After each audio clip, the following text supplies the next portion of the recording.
Movie అని చెప్పానంటా ఉన్నాడు. ఒక్కసారి నేను ఈ మార్నింగ్ న్యూస్ నుంచి చెప్తా ఉన్నా, ఆ సినిమాకి పోయి కనీసం మీరు కళ్ళల్లోకి నీళ్లు రాకుండా బయటికి రాడుచుతారు.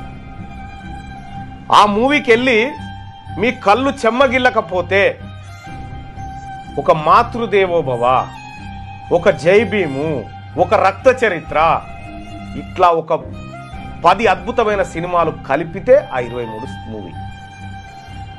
ఆ మూవీ గురించి ఒక రివ్యూ వచ్చిన తర్వాత, ఒక పోస్ట్ చూసిన తర్వాత నేను చాలా రోజుల నుంచి అది ఏంది, ఎందుకు చేస్తూ ఉన్నారు, ఏం జరుగుతూ ఉంది, సెన్సార్ బోర్డు ఎందుకు ఆ మూవీని అంత సీరియస్గా తీసుకొని అందులో ఉన్నటువంటి అత్యంత కీలకమైనటువంటి పాయింట్ల మీద ఎట్లా సెన్సార్షిప్ చేయాలనుకుంది, ఎవరెవరు జరిగారో, అసలు ఆ మూవీ ఎందుకు ఒక సెన్సార్ బోర్డును భయపెట్టింది.